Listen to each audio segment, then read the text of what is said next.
UGC के नाम पर बवाल मचा हुआ है। हर तरफ विरोध है, हर तरफ उन लोगों का विरोध है जो लोग लंबे समय से यूनिवर्सिटियों पर बहुतायत में बैठे हुए हैं। कितने प्रतिशत स्टूडेंट सवर्ण समाज के हैं, जनरल कैटेगरी के हैं, कितने प्रतिशत student SC, ST, OBC, minority या फिर महिलाएं हैं, इस बात का अनुपात अगर समझ में आ जाए तो आपको समझ में आएगा कि कौन ऑप्रेसर है और कौन ऑप्रेस्ड है। इस बात के साफ हो जाने के बाद तब जाकर पूरी तस्वीर साफ होगी कि किसको इस कानून और इस रेगुलेशंस की जरूरत है। इन्हीं रेगुलेशंस के समर्थन में अब मायावती भी उतर आई है। बीएसपी सुप्रीमो बहन कुमारी मायावती ने एक ट्वीट किया है, लंबा ट्वीट है, जिसमें उन्होंने 3 बिंदु बताए हैं और तीनों बिंदु में हर समाज के एक एक व्यक्ति के साथ न्याय करने की बात की है। उन्होंने यहां तक कह दिया है कि जो लोग इसका विरोध कर रहे हैं वो कतई उचित नहीं है, और तो और जो लोग इस नियमों के चलते लोगों को भड़काने का काम कर रहे हैं वो लोग भी अपने समाज में स्वीकार्य नहीं हो सकते हैं। क्या है पूरी खबर इस वीडियो में चर्चा करेंगे। नमस्कार, मेरा नाम धारण है, आप नेशनल दस्तक देख रहे हैं।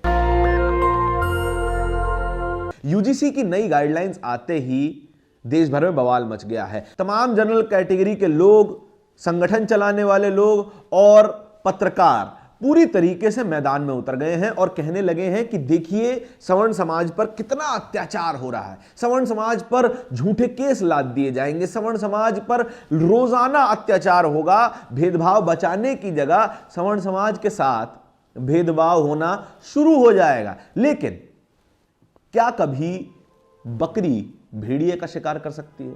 यह बात समझना जरूरी है। जिनके पास समाज में सबसे ज्यादा संपत्ति है, जिनके पास समाज में सबसे ज्यादा नौकरियां हैं, जिनके पास सबसे ज्यादा रिप्रेजेंटेशन है, वो लोग यूनिवर्सिटियों में किस तरीके से शोषित हो सकते हैं, इस बात को सोचने की जरूरत है। अगर यही बात है कि इस कमिटी में, इक्विटी कमिटी में एससी, एसटी, ओबीसी, माइनॉरिटी, महिलाएं, ईडब्ल्यूएस और दिव्यांग, ये 7 तरह के लोग होंगे तो फिर अत्याचार बढ़ जाएगा। तो फिर जो लोग इस कमिटी में नहीं हैं उनके खिलाफ झूठी कंप्लेंट्स दायर की जाने लगेंगी। इस बात पर हमें विश्वास नहीं है कि इन कंप्लेंट्स जो हैं वो 100% सही ही होंगी। तो फिर पूरा बहुजन समाज ये बात भी तो कह सकता है कि आपके समाज के सभी जज, आपके समाज के एसपी, डीएम, कलेक्टर सभी हैं, आपके समाज के प्रोफेसर हैं, आपके समाज के कुलपति हैं, और तो और सरकार में भी आपके समाज के सबसे ज्यादा लोग हैं। तो फिर हमारे साथ न्याय कैसे होगा? अगर हम आपके जजों को स्वीकार कर रहे हैं, आपके एसपी, डीएम, कलेक्टर्स को स्वीकार कर रहे हैं, तो क्या आप यूनिवर्सिटी लेवल पर हमारी बनाई हुई कमेटी को स्वीकार नहीं कर सकते?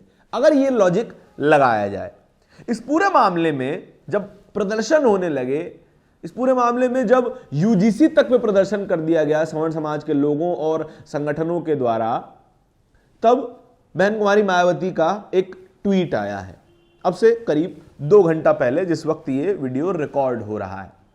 क्या कहता है वो ट्वीट, आपको शब्दशः पढ़कर सुना देते हैं। बहन कुमारी मायावती ने अब से 2 घंटे पहले क्या ट्वीट किया है।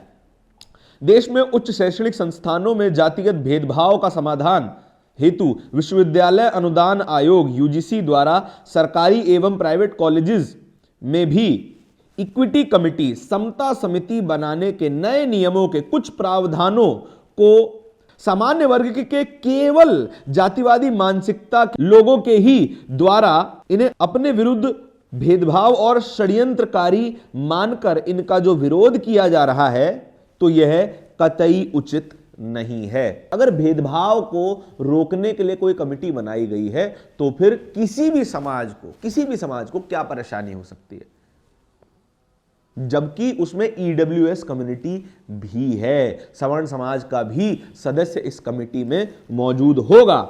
जो भ्रांति फैलाई जा रही है उससे बचकर रहने की जरूरत है।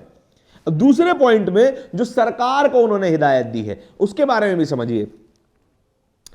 जबकि पार्टी का यह भी मानना है कि इस प्रकार के नियमों को लागू करने से पहले सभी को विश्वास में लिया जाना चाहिए, सभी के लिए बराबरी। मायावती ने साफ तौर पर कहा है कि सभी के लिए बराबरी होनी चाहिए, सभी वर्गों को विश्वास में लिया जाना चाहिए। यह बेहतर होता और देश में फिर सामाजिक तनाव का कारण नहीं बनता। इस ओर भी सरकार को व सभी संस्थानों को जरूर ध्यान देना चाहिए। सरकार को भी हिदायत देती है। हालांकि बीजेपी सरकार ने खुले तौर पर यह कह दिया है कि यह अभी विचाराधीन है, इस पर विचार किया जाएगा कि कमेटी में कौन सदस्य होंगे, कमेटी में किसकी कौन शिकायत कर सकता है, हर तरह के पहलुओं पर अभी विचार किया जाएगा। देखिए, जब जब सवर्ण समाज पर कोई बात आती है तब तब भारतीय जनता पार्टी बड़ी सतर्कता से काम करती है। क्यों?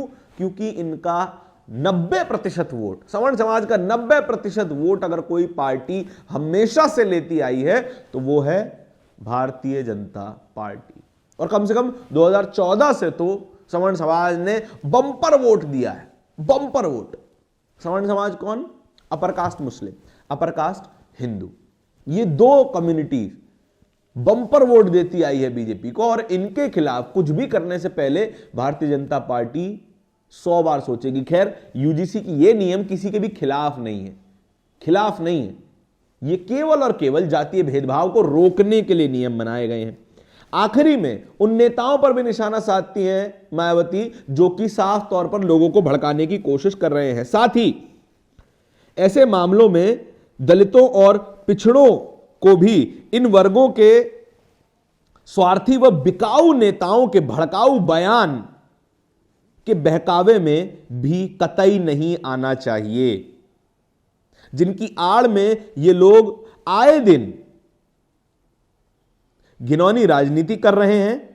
अर्थात इन वर्गों के लोगों को भी सावधान रहने की जरूरत है, यही अपील है। साफ तौर पर लोगों से भी अपील की है, पिछड़े और दलित समाज के लोगों से, कि जो नेता हैं, अब नाम किसका है, किस नेता की तरफ इशारा है, इसके बारे में हम कोई जानकारी नहीं दे सकते हैं, लेकिन समाज को यह खुद समझना पड़ेगा कि कौन नेता आपका फायदा उठाने की कोशिश कर रहा है, कौन नेता है जो आपको केवल और केवल एक वोट बैंक की तरह देख रहा है, एक गिनती की तरह देख रहा है, आपको भड़काने की कोशिश कर रहा है। कौन नेता है वो, ये समाज खुद आइडेंटिफाई करे और उन नेताओं की बातों में ना आए जो आपको समाज से अलग करने या फिर भड़काने की कोशिश कर रहे हैं।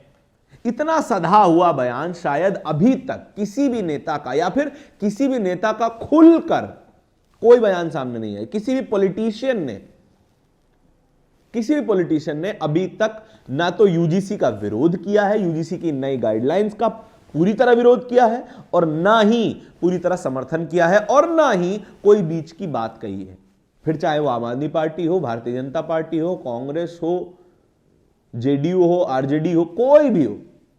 खैर, तेजस्वी यादव ने तो खुलकर यूजीसी की इन नई गाइडलाइंस का समर्थन किया है और उनकी पार्टी खुलकर इसका समर्थन कर भी रही है। लेकिन इस तरीके का बयान जो हर वर्ग पर समान हो, वो अभी तक किसी पार्टी ने नहीं दिया, जो कि जरूरी भी है। इस तरीके की सिचुएशन में जब एक समाज दूसरे समाज को मिल रहे अधिकारों के खिलाफ प्रदर्शन कर रहा हो, जो कि एक डेंजरस सिचुएशन बन जाती है, तो इतने ही सधे हुए जवाबों की, इतने ही सधे हुए बयानों की जरूरत पड़ती है। और अक्सर हमने देखा है बहन कुमारी मायावती ने हर बार इसी तरीके के बयानों को देकर बहुजन समाज को एक बेहतर रास्ता दिखाने की कोशिश की है। आपके इस पूरी खबर के बारे में क्या विचार हैं, कमेंट सेक्शन में बताइएगा जरूर। इस तरह की खबरें और भी देखते रहने के लिए नेशनल दस्तक को सब्सक्राइब जरूर कीजिएगा। बहुत बहुत धन्यवाद। आपसे गुजारिश है कि अगर इसको बचाना चाहते हैं तो नेशनल दस्तक को सब्सक्राइब करने के लिए रेड कलर के सब्सक्राइब बटन को दबाएं, फिर बेल आइकन की घंटी दबाएं। नेशनल दस्तक को बचाने के लिए बहुत जरूरी है कि हर खबर को शेयर करें, लाइक करें, कमेंट जरूर करें।